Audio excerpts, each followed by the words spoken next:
받았느니라. 아멘. 자, 오늘 이 말씀을 가지고 따라합시다. 부활시키자. 자, 부활시키자.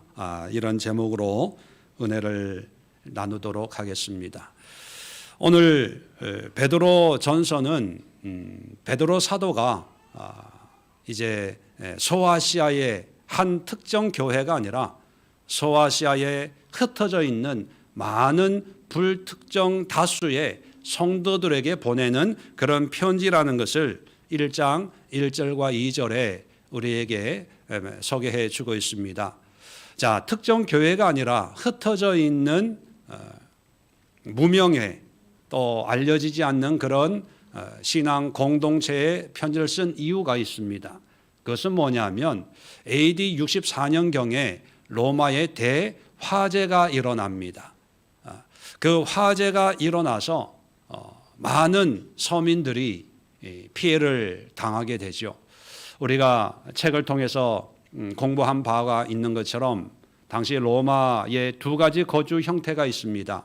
인슐라와 도모스. 도모스는 요즘 말로 하면 단독주택이고, 인슐라라고 하는 것은 요즘의 연립주택처럼 이렇게 3층, 4층으로 이렇게 집을 짓고 살았죠. 왜냐하면 로마라고 하는 도시는 작습니다.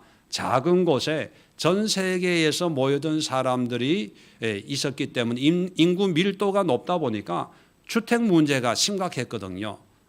그래서 오늘날만 주택 문제가 심각한 것이 아니라 고대 2000년 전에도 심각했다는 것을 알 수가 있습니다. 그러다 보니까 이제 연립주택 같은 인슐라를 이제 지어서 이제 살게 되는 거죠. 그런데 이 인슐라는 여러 가지 문제가 많은데 그 중에 하나가 위생적인 문제, 그 다음에 전염병이나 이 화재에 아주 취약했습니다.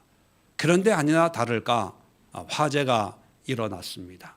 물론 어떤 설에 의하면 네로가 불태웠다 뭐 이런 이야기도 있지만 뭐 역사적으로 증명된 바는 없다고 그러지요. 하여튼 대화재가 일어나서 서민들이 인슐라에 사는 사람들이 가장 큰 피해를 입어서 폭동이 일어날 것 같으니까 이 화재의 그 주범을 기독교인이라고 그렇게 소문을 내게 되었습니다. 그래서 네로 황제는 당시 로마 안에 있던 기독교인들을 박해하기를 시작을 하죠.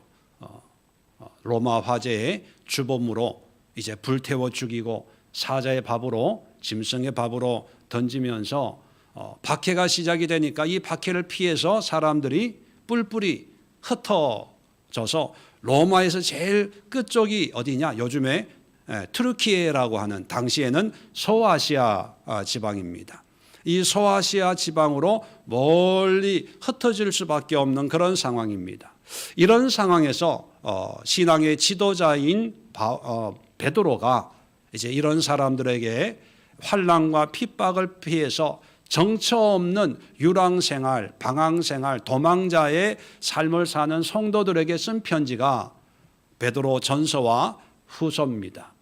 자, 이런 상황에서 본론을 이제 3절부터 이들에게 위로를 주고 위안을 주기 위해서 편지를 쓰는데, 자, 3절부터 뭐에 관해서 얘기하냐 하면 3절 제가 한번 읽겠습니다.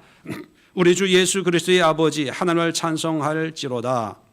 그의 많으신 긍휼대로 예수 그리스도를 죽은 자 가운데서 부활하게 하심으로 말미암아. 자, 예수의 부활을 언급하고 있어요. 많은 위로의 그런 말씀이 있겠지만 특별히 베드로는 이런 어려운 상황에 예수의 부활을 소개하고 있다면, 지금 죽어도 너희는 부활하니까 걱정하지 마, 이런 의미일까요? 이 땅에서는 고난 당하고 있지만 죽으면 부활하니까, 천국 가니까 너무 아까워하지 말고 아쉬워하지 말라는 의미일까요? 그럼 빨리 죽으라는 그런 뉘앙스일까요? 왜 베드로가 이런 어려운 상황에 처해 있는 성도들에게 부활을 먼저 언급하냐 하면 부활에 담겨져 있는 정말 중요한 하나님의 메시지가 있는데 그것을 알려주려고 하는 것입니다. 그런데 실상 우리에게 오늘날 우리 신앙을 보면 십자가의 은혜, 그죠? 그리고 부활의 은혜 중에 여러분들이 지금의 신앙생활 하면서 배우고 듣고 또 알고 있는 그런 내용이 예수님의 십자가에 관련되어 있는 그런 은혜의 모습에 대해서 더 많이 배우고 듣고 공부했나요? 아니면 부활에 대해서, 부활로 말미암는 은혜에 대해서 더 많이 알고 더 많이 공부하고 더 많은 설교를 들었나요? 십자가입니까? 부활입니까? 네. 자, 잘 모르겠거든. 자, 십자가 사건을 앞두고 40일 전부터 뭘 해요? 사순절이라고 40일 전부터 예수님의 십자가의 사건을 묵상하다가 일주일 전부터 무슨 주간이라고 불러요? 고난주간. 일주일 동안 예수님의 십자가를 묵상해요. 그리고 금요일, 성금요일 해서 이제 예수님의 십자가 달리신 날을 또 묵상하면서 어떤 교회들은 금식도 하고 뭐 일주일 금식은 안 되겠지만 하루 금식, 한 끼 금식. 그리고 여러분 해외 토픽 뭐 이런 데 보면은 사순절 기간 동안 또는 고난 주간 동안 어떤 사람은 진짜 예수님처럼 십자가 메고 행진하는 그런 거 본 적 없어요? 또 어떤 사람들은 막 자기를 막 이렇게 학대하고 가학하고 막 피를 흘리면서 예수님의 고통을 체험하는 어떤 그런 이벤트 같은 뉴스들 들어본 적 계시죠?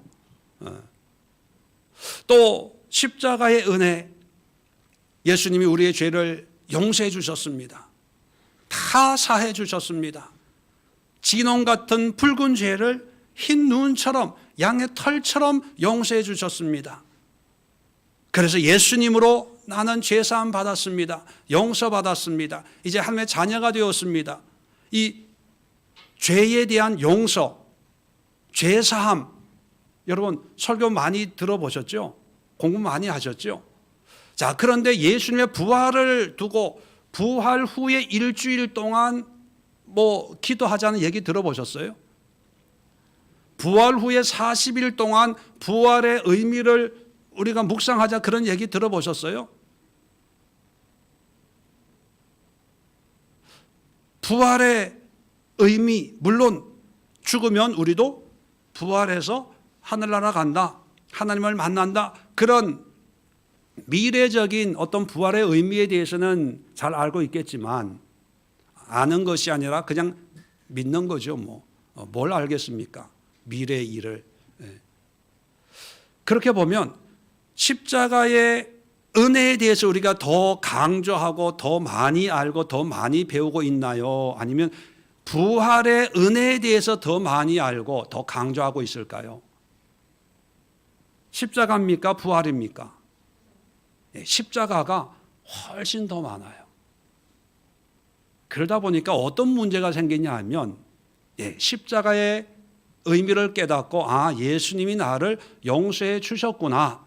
그래서 예수님을 믿으면 내 죄가 기억도 나지 않는 나의 죄가 원죄는 물론이고 하나님이 다 용서해 주시는구나. 그렇다면 예수를 믿어야지. 그리고 회개해야지. 그래서 나는 용서받았다. 죄사함 받았다. 이런 믿음의 확신은 가지고 있습니다. 그런데 문제는 그걸로 끝나요. 그 이유가 없어요. 용서받았다는 사실 하나로 그냥 은혜다, 사랑이다, 감사다, 그걸로 끝나요. 그러니까 우리 대한민국뿐만 아니라 전 세계적으로 기독교인들을 보면 십자가의 대속, 십자가의 용서를 강조하다 보니까 무슨 문제가 생기냐면 삶의 영향이 그렇게 나타나지 않는다는 거죠. 그죠? 믿음으로 용서받았다. 믿음으로 하나님 앞에 의롭다고 여김을 받는다. 원죄의 문제가 예수님으로 해결됐다라는 단순한 어떤 신학적인 이론에 동의하고 공감하고 그것을 또 믿음으로 고백하는데, 문제는 그것이 내 삶으로 나타나고 영향을 미치지 않는다는 것입니다. 근데 사실 성경적으로 보면요, 십자가의 은혜도 물론 중요해요. 그런데 더 중요하고 더 놀라운 은혜가 담겨져 있는 것은 바로 부활을 통한 하나님의 의도예요. 신약 성경을 쓴 모든 성경 저자들은요, 예수님의 십자가 달려 돌아가실 때는 예수님을 하나님의 아들을 인정 안 했어요. 그런데 예수님의 부활을 목격하고 다 변화된 사람입니다. 그 대표적인 사람은 베드로지요. 예수님을 3번 부인했습니다. 그런데 부활의 예수님을 목격한 다음 이제 예수님을 전하는 그런 사도가 됐지요. 또 신약 성경의 대표적인 저자가 누굽니까? 바울입니다. 바울은 예수님의 어떤 공생애를 목격한 사람이 아닙니다. 물론 소문도 들었고 뭐 했겠죠. 또 예수님의 존재에 대해서 알고 있었겠죠. 그런데 바울이 변화된 계기는 부활하신 예수님을 만난 다음에 변화가 됐거든요. 그러면 신약 성경은 전부가 뭐냐면 부활하신 예수님으로 변화된 사람들이 쓴 성경 말씀입니다. 그렇다면 부활이 우리에게 뭘 말씀하시는가? 우리는 단순히 예수님이 부활하신 것처럼 우리도 죽으면 부활할 거야.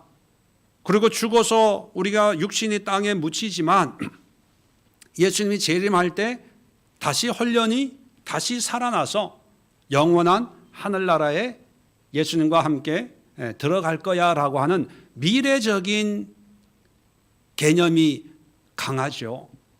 만약에 부활이 미래적인 어떤 하나님의 은혜였다면 베드로가 지금 오늘 힘들고 고난당하고 정처 없이 떠돌이 생활하는 성도들에게 왜 부활을 얘기할까요?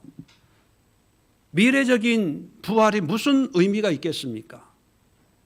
문제는요, 부활은 미래형이 아니라 현재형이라는 거예요. 지금의 문제, 부활은 미래에 되어질 것을 믿는 미래적 믿음 또 미래적 신앙이 아니라 부활은 오늘의 신앙이에요. 지금의 신앙입니다. 이곳에서의 신앙이에요.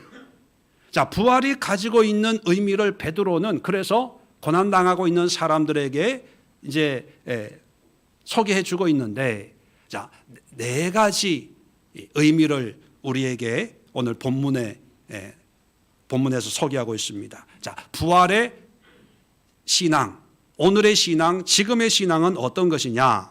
자, 3절 아까 읽은 대로 예수 그리스도를 죽은 자 가운데서 부활하게 하심으로 말미암아, 자, 예수님으로 부활로 말미암아, 자, 첫 번째 우리를 거듭나게 하사. 첫 번째 부활의 의미는요, 우리가 거듭나는 거예요.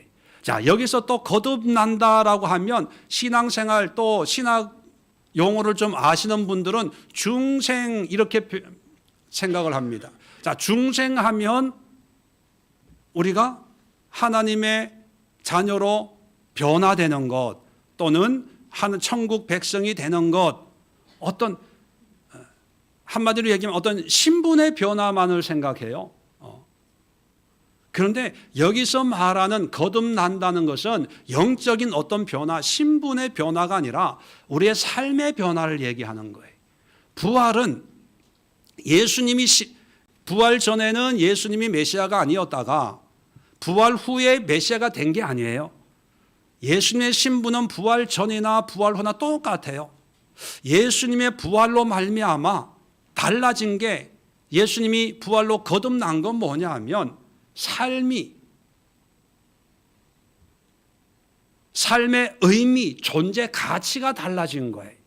다시 말하면 예수님의 부활로 말미암아, 예수님이 그 전에도 하나님의 아들이셨는데 하나님의 사망 권세를 이기시는 그런 분이라는 것을 보여줌으로 해서, 예수가 정말 하나님의 아들이구나라는 것을 확증시켜주고 증명하는 어떤 그런 역할을 하는 거예요. 그래서 제자들이, 이 부활의 예수님을 믿고 도망갔던 제자들이 다시 돌아와서 변화된 삶을 우리에게 보여주는 것입니다. 거듭남은 영적인 어떤 신분의 변화가 아니라 우리 삶의 구체적인 행동의 변화예요. 그래서 로마서 6장 4절에 이런 말씀이 있습니다.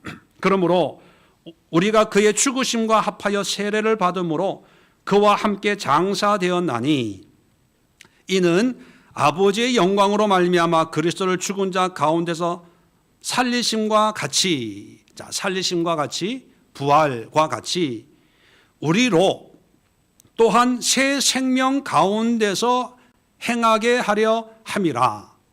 예수님의 부활과 같이 죽었다가 살아난 것처럼 우리는 새 생명 가운데 행하게 하려 함이라. 새 생명이 뭡니까?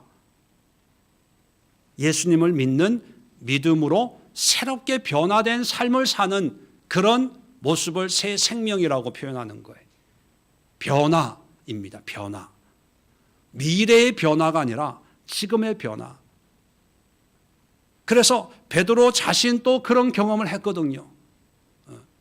자, 다음 주부터 몇 주 동안 부활에 대해서 말씀을 상고해 보겠지만, 바울도 바울 서신의 거의 대부분이 뭐냐 하면 예수님의 고난에 대해서 이야기하는 게 한 10%밖에 안 돼요.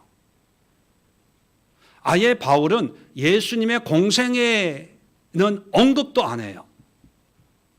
그리고 아예 바울은 예수님이 기적과 이적과 귀신을 쫓아내는 이런 오병이의 기적, 이런 놀라운 기적에 대해서 이런 방구도 안 해요. 뭘 얘기하냐? 새 생명. 예수의 부활을 믿는다면 너희는 이렇게 살아야 되지 않겠냐? 우리 한국교회도 지금까지 속죄만 강조하다 보니까 용서받았다는 그런 믿음의 고백은 있어요. 그런데 부활의 강조가 약하다 보니까 막연하게 죽어서 천국 가는 거는 믿는데, 부활의 의미를 통해서 내가 변화돼야 된다는 이런 의미가 약하다 보니까 삶이 변화는 안 돼요. 교회는 나오지만, 직분은 가지고 있지만, 연수는 10년, 20년, 30년 되지만, 그리고 믿는데요. 용서받았대요. 예수의 십자가의 보혈의 피로 정결케 되었대요. 그런데 삶이 안 바뀌어. 그 이상하지 않아요? 왜 그러냐? 물론 다른 많은 이유를 찾을 수 있겠지만, 첫 번째가 부활로, 예수의 부활을 믿는 그 믿음은 나를 거듭나게 하는데, 이 거듭남이 영적으로만 이해를 하고 신앙적인 영역에서만 생각하지, 이 거듭남은요 우리의 삶을 얘기하는 거예요.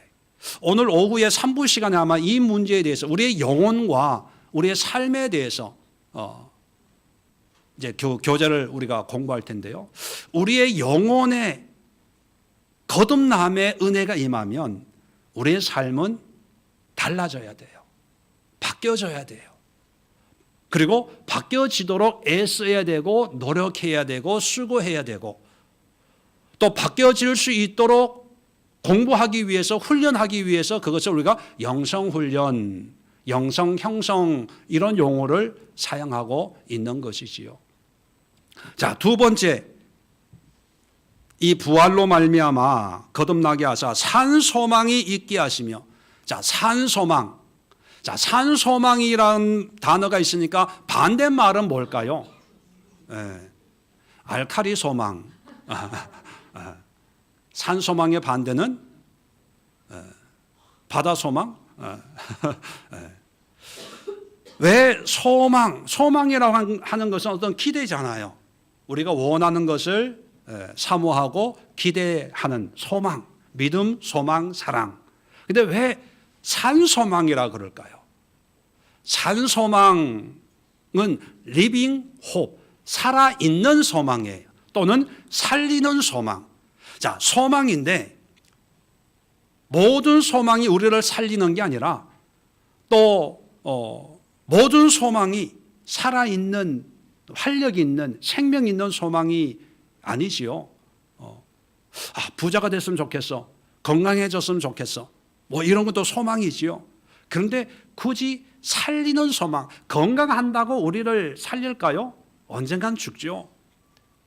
부자가 되면 우리를 살릴까요? 부자가 되면 더 타락할 수 있어요. 자, 산소망이라고 하는 것은 바로 예수님을 얘기하는 겁니다. 예수님이 죽었잖아요. 죽었는데 다시 부활해서 살아있는 모습을 보니까 죽어도 사는구나.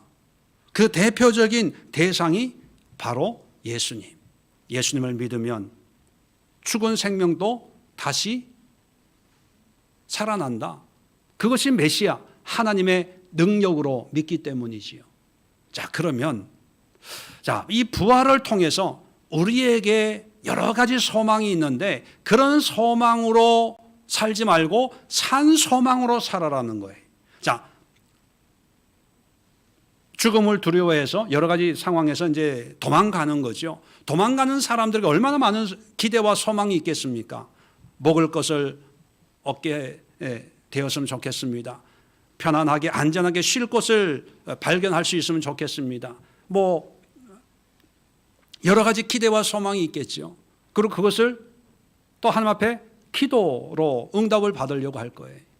자, 그런 사람들에게 우리를 살리는 근본적인 소망은 바로 죽었다가 부활하신 예수 그리스도야. 이걸 얘기해 주는 거예요. 자, 그래서 부활이라고 하는 것은요, 내가 다시 부활을 할 거야 예수님처럼 뭐 이것도 중요한 믿음의 대상이 되지만 더 중요한 것은요, 우리의 관심이 예수 그리스도에게 집중되는 거예요. 이게 믿음이에요. 우리가 로마서 공부할 때도 말씀드렸지만 믿음이란 뭡니까? 하나님을 믿는 거지 하나님에 관련되어 있는 것을 믿는 게 아니에요. 예수님을 믿어야지 예수님이 주시는 뭔가를 기대하는 것은 그게 믿음이 아니지요. 그래서 이 부활은요, 우리 믿음의 대상이 예수 그리스도인가를 다시 한번 점검하는 역할을 한다는 거예요. 내가 가진 이 믿음이 예수님을 향한 믿음인지 아니면 예수님에 관련되어 있는 하나님이 하시는 어떤 것,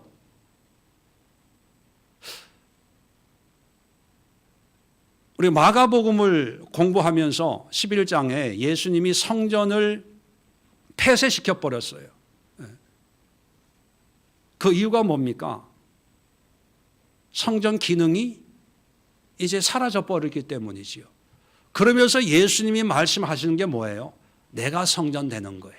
새로운 성전. 예수님을 통해서 우리가 신앙생활하고 믿음생활 해야 되는데 그러기 위해서 예수님이 죽으시고 부활하셨거든요.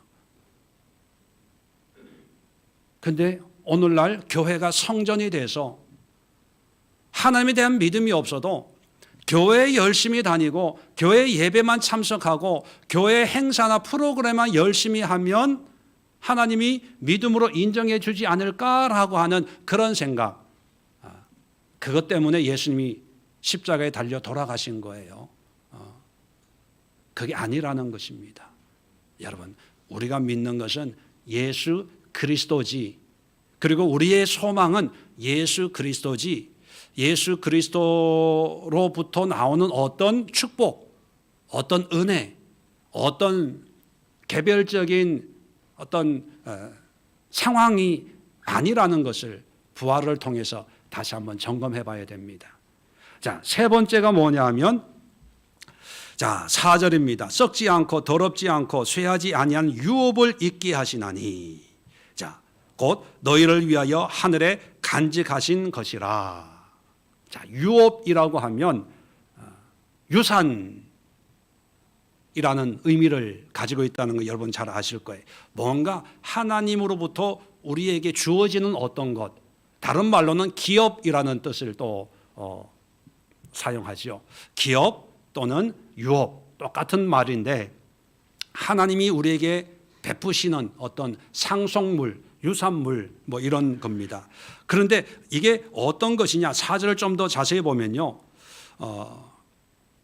좀 더 이해하려면 거꾸로 해석을 하면 돼요. 무슨 얘기냐면, 곧 너희를 위하여 하늘에 간직하신 것이라, 이걸 먼저 생각하면 돼요. 다시 말하면 너희를 위해서 하늘에 간직한 것, 하늘에 있는 것인데 그것은 썩지도 않고 더럽지도 않고 쇠하지도 않는 그런 것을 하나님이 있게 하신다.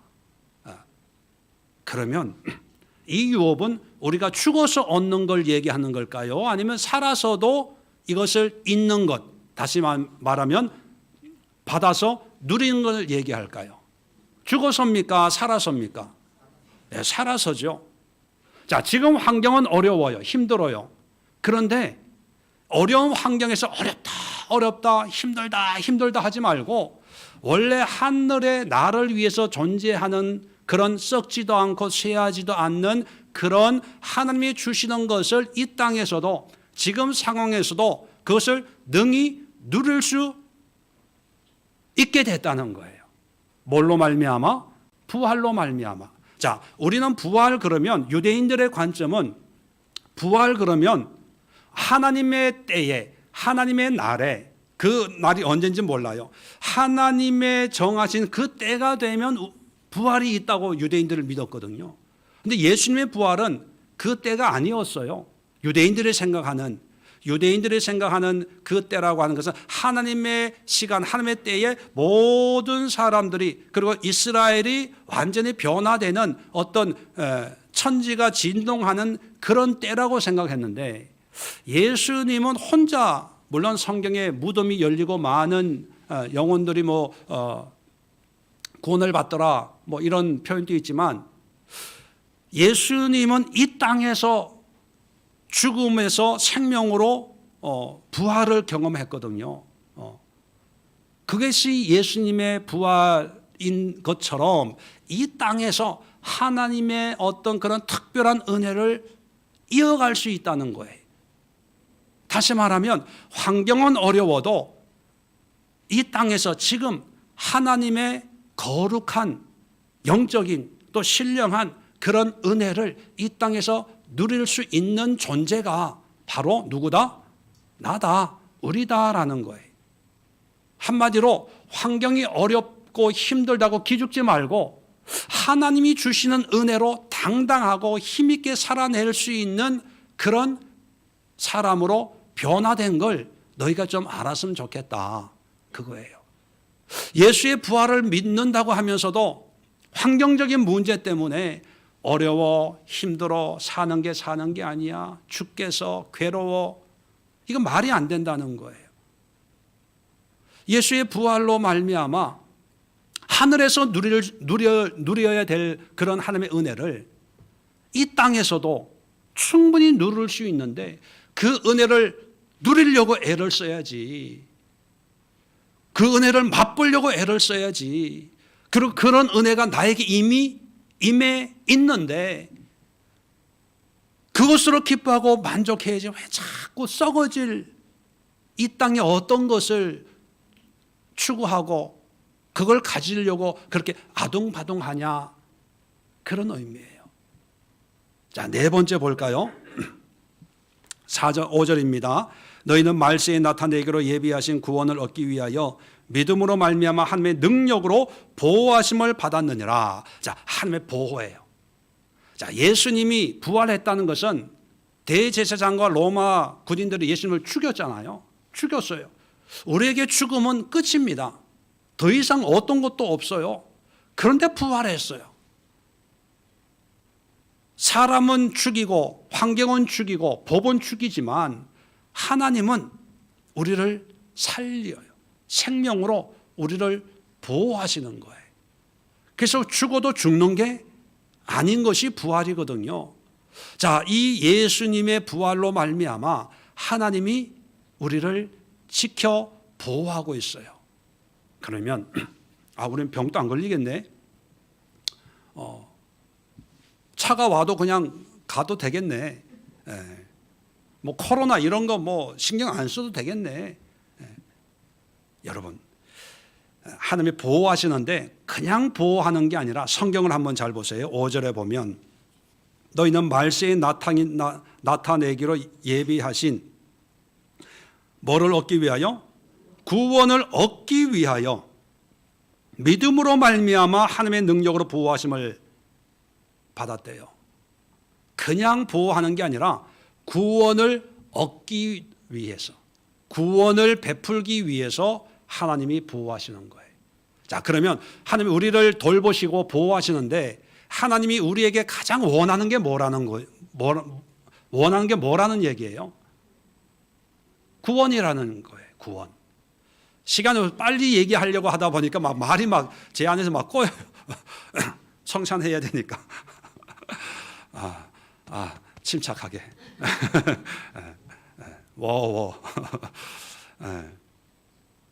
하나님의 관심은 구원입니다. 부활은 우리가 장차 누리게 될 구원의 예표를 예수님이 우리에게 보여주시는 거죠. 그러면 부활을 통해서 우리의 관심은 뭐냐면 하나님 앞에 구원의 삶을 살고 있는가, 구원의 소망이 있는가, 구원에 합당한 삶을 살아내고 있는가, 그런 삶을 하나님께서 지키고 보호하시는 거예요. 자, 그렇다고 해서 그러면 내가 믿음으로 열심히 살고 있으니까 하나님은 그냥 내 질병도 고쳐주고 뭐 환난에서도 다 응답해 주시겠네 라고 또 우리는 또 현실적으로 그렇게 기대를 가지고 있을까 봐 또 성경은 분명하게 우리에게 얘기합니다. 자, 5절 중간쯤에 보면 믿음으로 말미암아 하나님의 능력으로 보호하심을 얻는데요.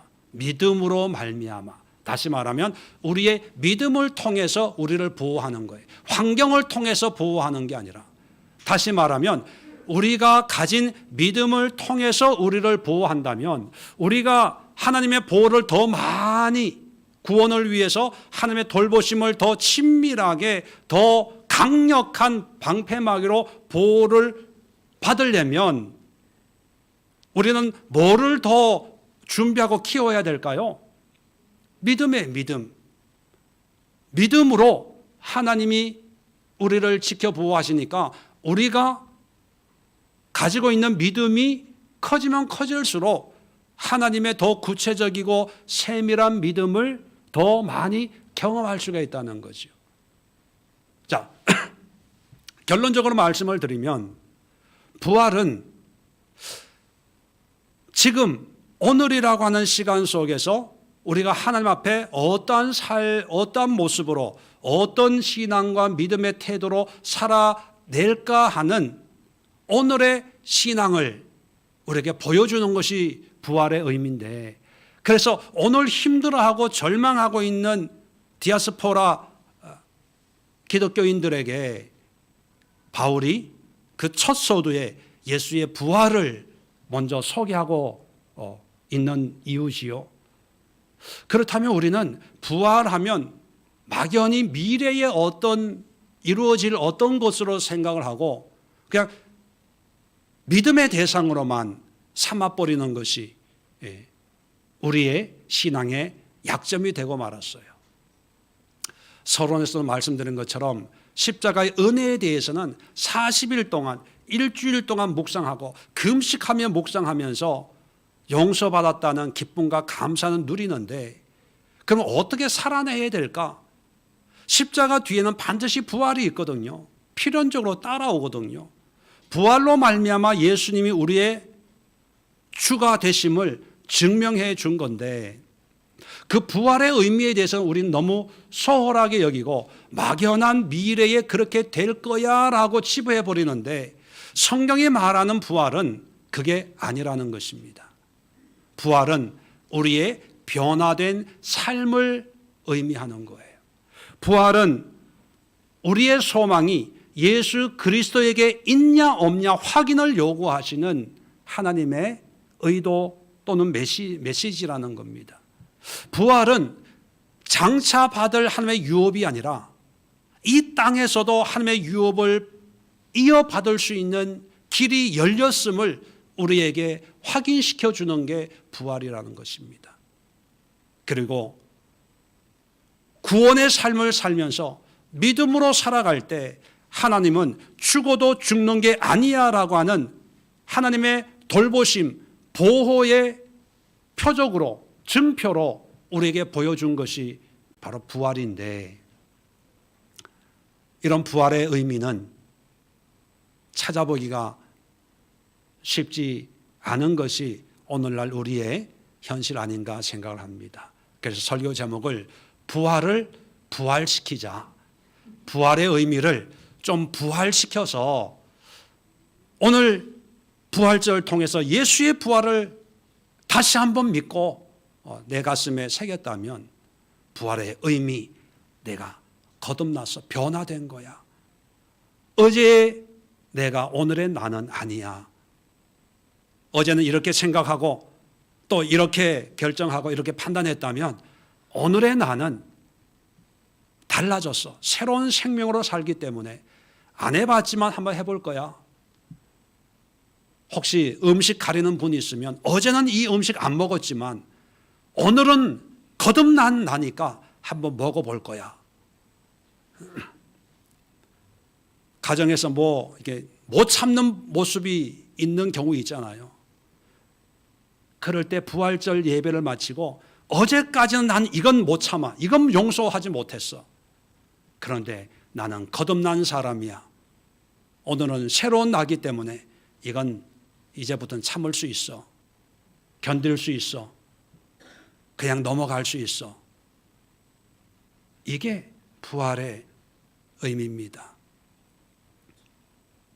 그리고 예수로 소망 삼고 힘들고 어려워도 하나님이 주신 그 썩지 않고 쇠하지 않는 그런 영원한 하나님의 유업을 가진 그런 사람인 것을 마음에 다시 한번 확신하고 당당하고 힘있고 늠름하게 믿음의 기치를 가지고 이 세상을 활보하는 우리 예수교회 성도들 되시기를 주의 이름으로 축원을 드립니다. 기도하겠습니다. 좋으신 하나님 아버지, 감사합니다. 부활의 아침에 부활의 의미를 다시 생각하면서 부활은 미래형이 아니라 현재형, 지금의 신앙인 것을 다시 한번 말씀을 통해서 확증을 받습니다. 잊혀진 부활의 의미, 사라진 부활의 의미를 다시 한번 부활시켜서 부활에 합당한 삶을 주님의 이름으로 살아내는 우리 믿음의 권속들 다 될 수 있도록 축복하시고 역사하시고 함께하여 주시옵소서. 예수님의 이름으로 기도드리옵나이다. 아멘.